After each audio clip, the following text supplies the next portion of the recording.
आप अभी जीवन के जिस पड़ाव पर हैं, शिक्षा के भी, उम्र के भी, बहुत सारे कचरे होते हैं जो मन को और जिंदगी को भरने के लिए आतुर होते हैं। अगर तुमने अपने आप को खाली छोड़ा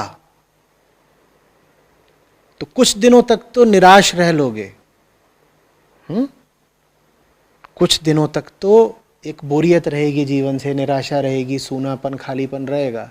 लेकिन बहुत दिनों तक तुम निराशा और खालीपन बर्दाश्त करोगे ही नहीं। तो फिर तुम क्या करोगे? तुम जाकर के किसी हैंडसम कचरे को आमंत्रित कर लाओगे और वो तुम्हारी जिंदगी के सूनेपन को और निराशा को बिल्कुल उम्मीद से भर देगा।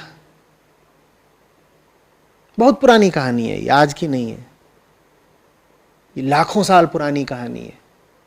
सबकी जिंदगियां ऐसे ही भरी जाती हैं। अभी तो फिर भी ठीक है। जिस दिन कैंपस से पास आउट हो जाओगे और मान लो किसी जॉब में चले गए, तो कैंपस में तो फिर भी ठीक था, बहुत बड़ा कैंपस है और फैसिलिटीज़ हैं और साथ के लोग हैं। जब जॉब वगैरह पे जाते हो तो वहाँ और सूनापन लगता है, ख़ास तौर पे जो लोग कैंपस से निकल के जॉब में जाते हैं और पहली जॉब में जाते हैं तो परेशान हो जाते हैं। और हिंदुस्तान है, हिंदुस्तानी लड़की तो और ज़्यादा परेशान हो जाती है। और ज़्यादा परेशानी बढ़ जाती है जब पता चले कि सिर्फ हम ही निराश बच रहे हैं, बाकी सबको आशाएं मिलती जा रही हैं एक एक करके। शहनाइयाँ बजती जा रही हैं, कुछ ये हो रहा है, कुछ वो हो रहा है। फिर जल्दी से हम भी कोई ढूंढ लाते हैं आशा देने के लिए। अपने आप को खाली मत छोड़ना। सुंदर से सुंदर और ऊंचे से ऊंचे तरीके से अपनी ज़िंदगी को भर लो। म्यूज़िक सीखो, स्पोर्ट्स में एक्टिव हो जाओ, अपने क्षेत्र में जितना तुमको मिनिमम कंपलसरी काम है उससे आगे जाकर के प्रोजेक्ट्स उठाओ। एक एक क्षण को लाद दो काम से। पर शुरुआत में सब मतलब मैं कर, बेटा आप समझ भी रहे हो कि कौन है जो आपको शुरुआत के बाद रोक रहा है? आप समझ ही नहीं रहे ना। कौन है जो आपका मन किसी भी ढंग के काम में नहीं लगने दे रहा? आप समझ ही नहीं रहे ना। कौन है जो आपको खाली समय इतना दे रहा है? जानते हो कौन है वो? उसी का नाम रानी है। आप अगर महिला हैं तो मैं कहूंगा उसका नाम है रानी। सिंगल सेल्ड रानी है वो। और अगर आप पुरुष हैं तो मैं कहूंगा उसका नाम बादशाह है। वो भी सिंगल सेल्ड बादशाह है। वो अपने मतलब के लिए आपके पूरे मानसिक माहौल को बदले दे रहा है, मैनिपुलेट कर रहा है। और उसका इरादा बस एक है, वो जो सिंगल सेल है वो डबल हो जाए। हमारी ये जो पूरी व्यवस्था है ये नौकर है उस रानी की। उस रानी का क्या नाम है? अंडाणु। और अगर आप पुरुष हैं तो आपकी जो पूरी व्यवस्था है वो नौकर है किसकी? शुक्राणु की। अब उसके पास मुंह तो है नहीं कि वो आपसे आकर के बोले कि मुझे फर्टिलाइज होना है, मुझे फर्टिलाइज होना है।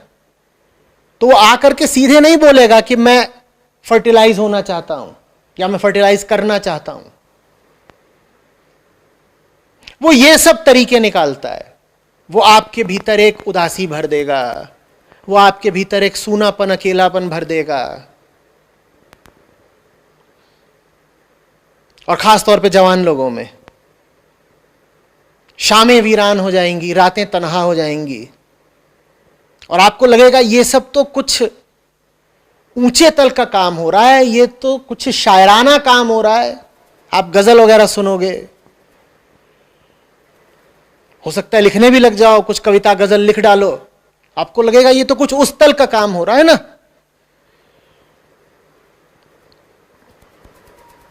मैं और मेरी तन्हाई अक्सर ये बातें करते हैं। अरे ये तन्हाई का काम नहीं है, ये किसका काम है? ये एक बहुत छोटे से उपद्रवी का काम है, बहुत छोटा सा उपद्रवी है, वो ये सब करवा रहा है।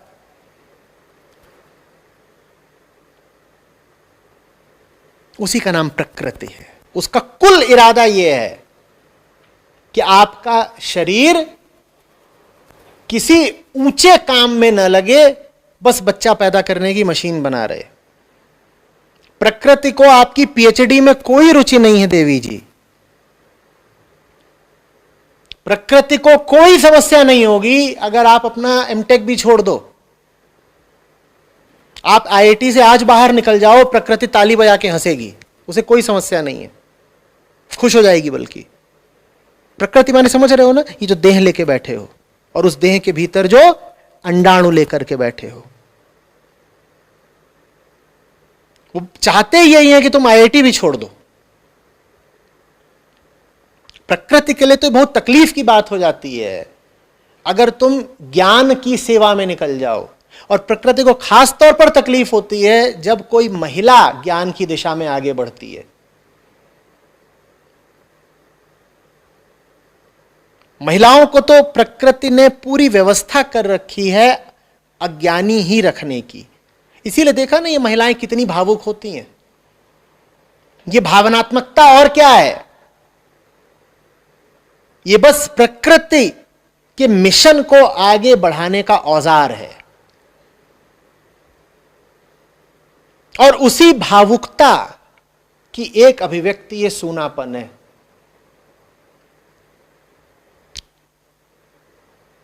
शाम सुनसान है और रातें तन्हा है। फिर रातों में आदमी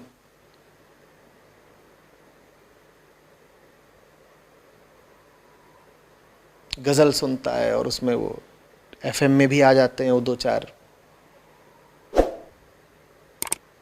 जब वो रातों में बोलते हैं तो फिर वो यहां से नहीं बोलते, वो फिर यहां से बोलते हैं। रात का वक्त है,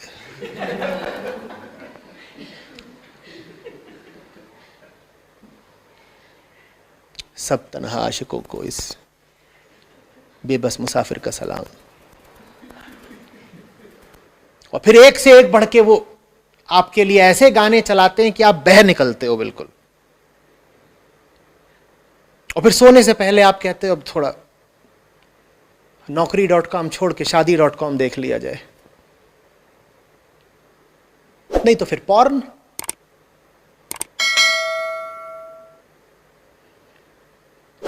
और क्या करूं? फिर कह रहा हूं, जिंदगी को जो भी तुम्हें ऊंचे से ऊंचा उद्देश्य समझ में आता है उसमें डुबो दो, नहीं तो तत्काल और घातक अंजाम होते हैं। ऐसी राहों पर निकल पड़ते हो कि फिर वापस नहीं लौट पाते।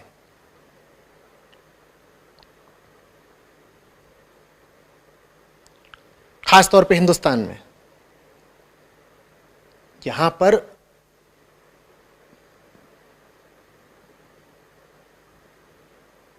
लौटने की गुंजाइश बड़ी कम होती है। गलतियां अगर कर दी जवानी में तो उम्र भर के लिए हो जाती हैं। और सब गलतियां शुरू यहीं से होती हैं जहां पे आप बैठे हो अभी।